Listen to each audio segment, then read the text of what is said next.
¿Qué tal? ¿Cómo están? Bienvenidos a esta edición de Agenda Económica. Estamos en vivo, son las 7 de la tarde con 30 minutos para seguir de cerca lo que ha ocurrido durante esta jornada, día miércoles, en que está en proceso la votación de la mega reforma en el Congreso, tema que por supuesto vamos a estar analizando en esta edición por la relevancia que tiene esto desde el punto de vista legislativo primero, económico luego también para nuestro país. Pero antes de eso vamos a comenzar con los detalles del informe de finanzas públicas, donde el gobierno y la Dirección de Presupuestos en particular plasmó cuáles son las proyecciones para la economía nacional en términos de crecimiento económico, de déficit fiscal y de deuda. Y el gobierno incorpora en estas proyecciones también un escenario alternativo considerando el impacto favorable que podría tener para el crecimiento económico si es que se llega a aprobar el proyecto de mega reforma en el Congreso.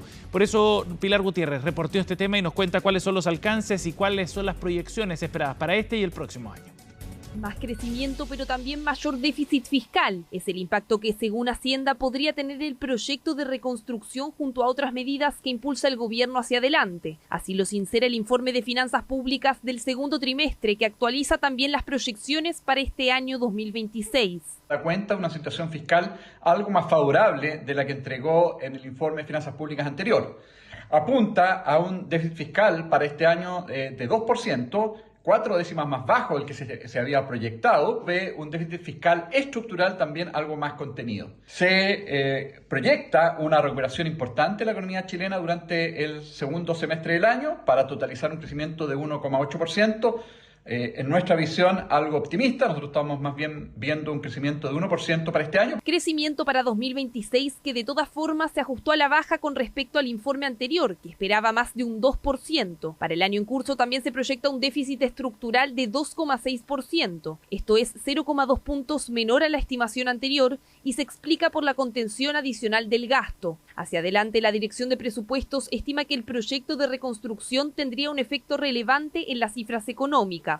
En materia de crecimiento, el gobierno esboza un escenario base y otro alternativo con la mega reforma. Ya para 2027 estiman que esta impulsaría el PIB al alza a 3,7%, casi un punto adicional de lo que estiman en el escenario base. Hacia 2030 proyectan que la economía podría crecer 3,5% por los efectos de la ley miscelánea. Para crecer 3,7% el próximo año, se deben dar varias condiciones, ¿cierto? O sea, la inversión privada que este año ha seguido creciendo, eso va a requerir un impulso bien fuerte. Es difícil pedirle al consumo privado que crezca a tasas mayores que el 2,5% si es que seguimos con una tasa de empleo de en torno al 9%. Entonces yo creo que es posible crecer a esas tasas, pero claro, se va a requerir una importante aceleración en los distintos componentes por el lado de la demanda. En nuestra mirada eso es factible efectivamente, pero probablemente eso requeriría además una reforma al mercado laboral y una reforma, digamos, al mercado de capitales. Y aunque el efecto sobre el crecimiento del plan de reconstrucción es al alza, el informe reconoce que profundiza el déficit fiscal hacia adelante. En 2027 el déficit estructural sería 2,4%, superando el del escenario base. La diferencia es mayor en los años siguientes. Por ejemplo, en 2029 el déficit aumenta en medio punto en relación a la estimación original. Cifras que además alejan a Hacienda de las metas autoimpuestas en el decreto de política fiscal, que no se estarían cumpliendo en ninguno de los próximos años.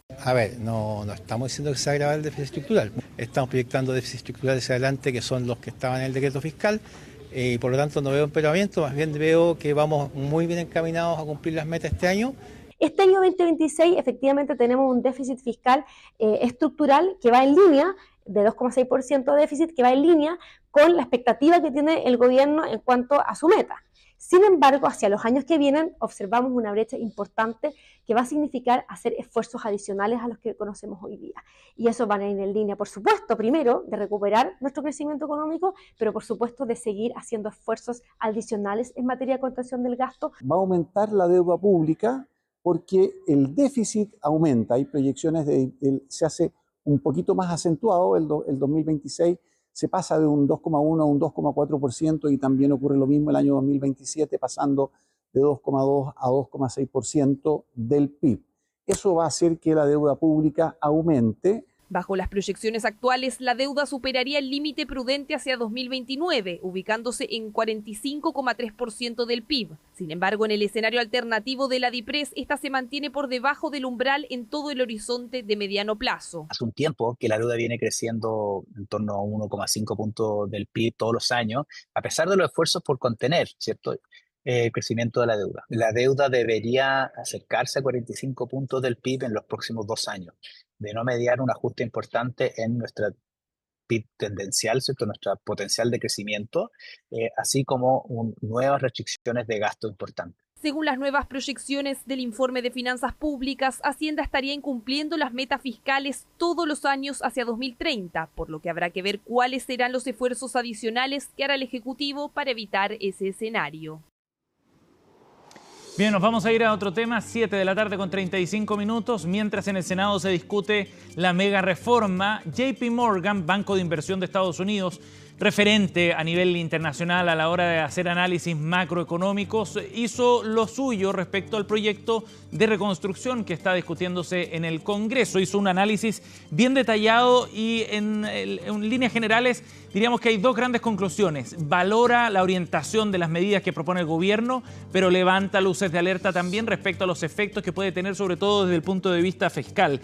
Este es un informe del equipo de renta variable de JP Morgan y ya veremos cuál es el efecto bursátil que podría tener el proyecto según este equipo. Y sitúan la votación de hoy día como uno de los pasos más importantes en todo este proceso de discusión. Resaltan que este proyecto reduce el impuesto de primera categoría y la lógica, según describen JP Morgan, en su informe es bien simple. Si retener utilidades dentro de la empresa sale más barato que repartir dividendos, entonces se vuelve más atractivo reinvertir que distribuir. Y esa es la apuesta central del gobierno, dicen en el banco de inversión, para reactivar el CAPEX, es decir, el capital destinado precisamente a expansión de los negocios. Además, suman que la invariabilidad tributaria y la agilización de permisos que contempla el proyecto, en una combinación de todos estos efectos, puede generar un cambio estructural en la ecuación de rentabilidad de proyectos de inversión que hoy día quedan fuera por incertidumbre y no por falta de capital, dicen desde el banco norteamericano. De esa manera, entonces, ven un escenario donde los incentivos parecen ir en la línea correcta para retomar la inversión de los privados y luego el crecimiento económico y con ello también la generación de puestos de trabajo. Pero levanta aquí el problema de fondo.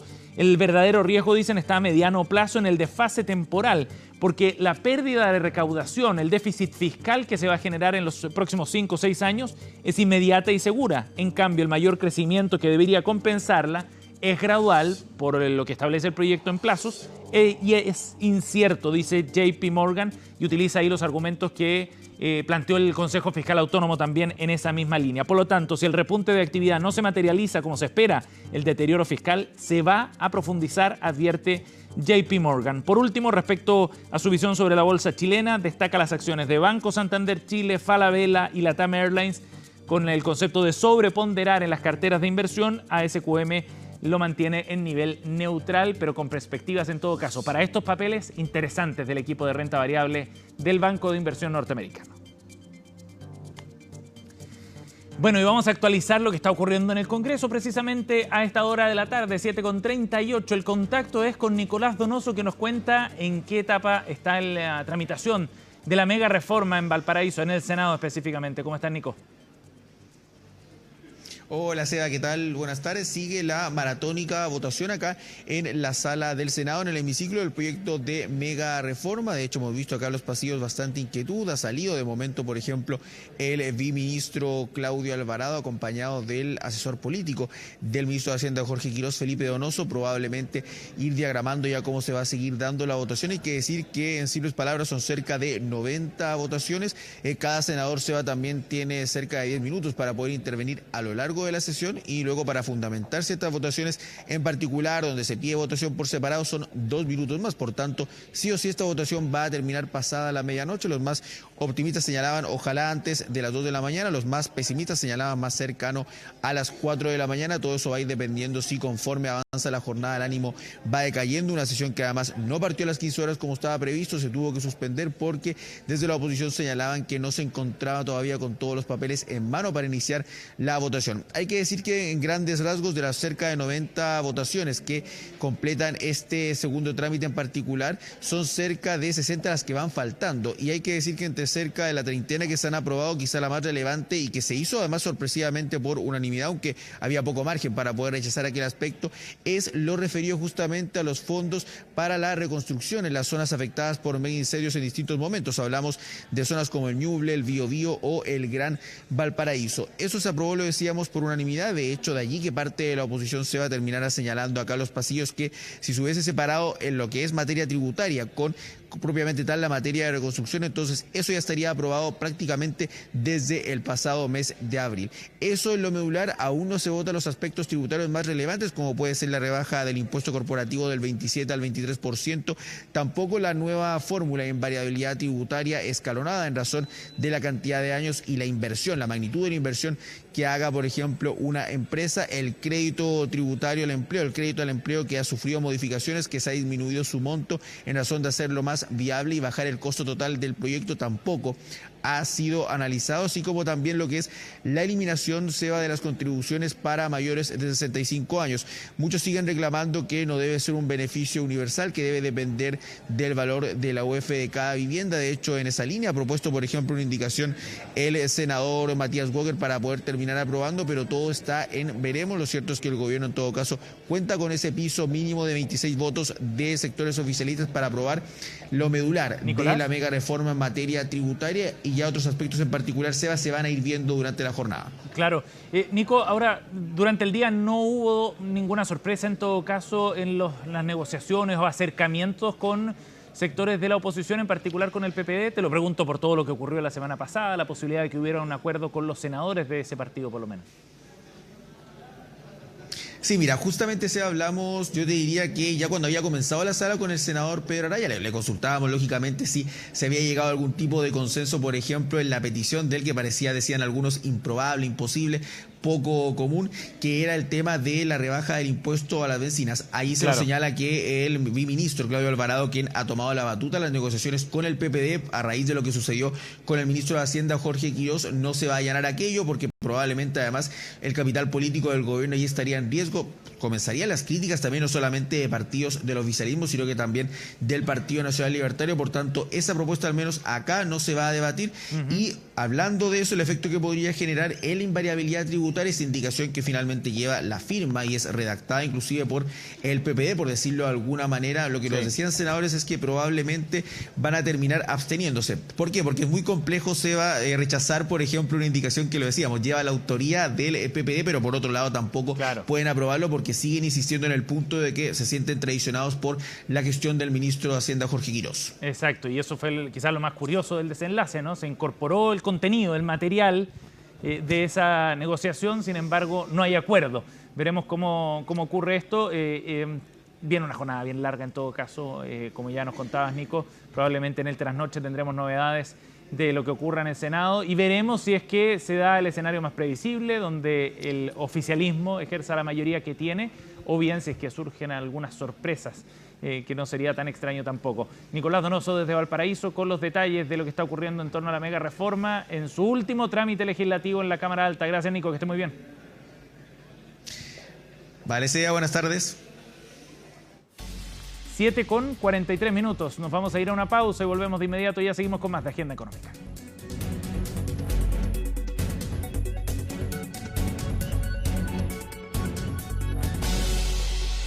Ya estamos de vuelta, seguimos en Agenda Económica y abordaremos en la siguiente nota los preparativos de distintos sectores económicos en nuestro país ante los sistemas frontales que están pronosticados ya desde hace algunos días y que se van a extender probablemente hasta el fin de semana. Las advertencias de los meteorólogos han sido bien claras respecto a la intensidad de estas lluvias y a los problemas que eso puede generar junto a los fuertes vientos de los que vendrá acompañado este fenómeno.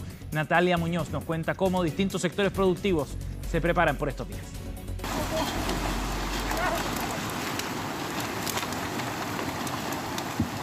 Trabajo de los agricultores de San Fabián en la región de Ñuble que intentaban salvar sus cultivos antes del amenazante temporal. Esfuerzos en algunos casos en vano porque en su mayoría ya están totalmente negados por el fuerte sistema frontal que afecta a la zona centro-sur de nuestro país. Estamos muy preocupados por el río atmosférico anunciado. La verdad es que no tenemos recuerdos de tener una cantidad de precipitaciones tan importante en tan poco tiempo. Queremos pedirles a los agricultores, a la gente que vive en el mundo rural, tomar todas las precauciones posibles. Las precauciones se han tomado con anticipación y en paralelo se está monitoreando cada región afectada con un esfuerzo en proteger el sector silvoagropecuario y las comunidades rurales del país. Según las autoridades, hasta ahora la situación está dentro de lo normal. Día a día estamos y hora a hora estamos con el departamento de la UGRA, del Ministerio de Agricultura, monitoreando cuál es el pronóstico de lluvia, tanto a nivel de cordillera como en los sectores centrales. Así que en este monitoreo pretendemos hacerle seguimiento a cada una de las localidades. Pero la alerta continúa, serán al menos 3 días de lluvias en una antesala de una temporada bajo el fenómeno del Niño, que según diversos pronósticos traerá intensos periodos de lluvia hasta septiembre, por lo que parlamentarios de las zonas afectadas ya solicitan al Ejecutivo que se declare emergencia agrícola. Y el riesgo para la fruticultura y la pequeña agricultura obligan a actuar con anticipación y no cuando las pérdidas ya sean irreparables. Por eso solicitamos al Ministerio de Agricultura evaluar de manera inmediata la declaración de emergencia agrícola en las zonas que presenten afectación. No descartamos solicitar al gobierno que declare emergencia agrícola a las zonas que están siendo afectadas, porque tenemos una preocupación muy importante con lo que va a pasar con este mundo que es el sector productivo de nuestra región de Ñuble. Por su parte, la Confederación de la Producción y del Comercio ya activó la Comisión de Prevención de Riesgos y Desastres, con las 6 ramas del gremio desplegadas en coordinación con las autoridades. Estamos haciendo el diagnóstico, nosotros tenemos usuarios de Prodesal, de INDAP, que trabajan fuertemente el sistema agrícola con invernaderos. Lo más probable es que se hayan volado algunos invernaderos. Y eso estamos haciendo el catastro con nuestro equipo de funcionarios municipales de fomento productivo. Respecto a la situación agrícola en la región de Ñuble, solamente casos puntuales de algunos agricultores afectados en el sector de Mela, en la comuna de Trehuaco. Los equipos del Ministerio de Agricultura e INDAP están desplegados en toda la región de Ñuble, en sus 21 comunas, para levantar este catastro. En caso de emergencia, obviamente estamos disponibles para poder utilizar el 2% de emergencia que hoy día la ley nos faculta. En caso de la agricultura, hoy día no está siendo afectada, así que esperemos que esto siga así, un llamado a la calma y a la tranquilidad. Pero las lluvias no serán solo en la zona centro-sur del país, sino que también afectarán al norte chico, con precipitaciones abundantes, fuertes vientos y riesgo de remociones en masa. Es por esto que la minería también se prepara con acciones preventivas y coordinación para no suspender faenas. 1, advertir lo que viene. 2, coordinarnos.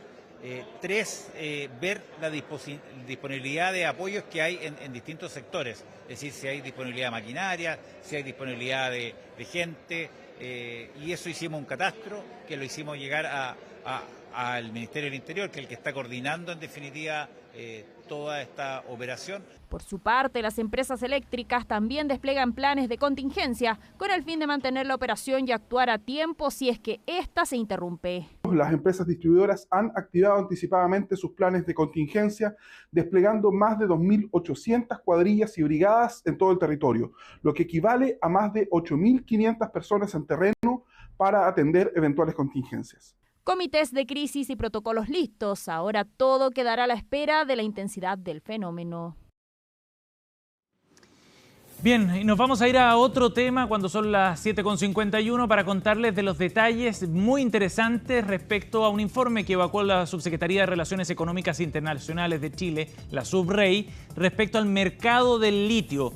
Un producto en el que Chile tiene una posición estratégica, su producción de litio se hace cada vez más valiosa en la medida que la demanda está aumentando con fuerza a nivel mundial. Y queremos destacar 3 datos que son bien relevantes para situar a Chile en ese contexto internacional y ver qué tan dominante es nuestra posición respecto a este mineral crítico en la industria de los vehículos eléctricos, en la transición energética, entre otros factores. Miren, este gráfico nos muestra cuáles son los productores de litio, los principales a nivel mundial, y una comparación 2024-2025.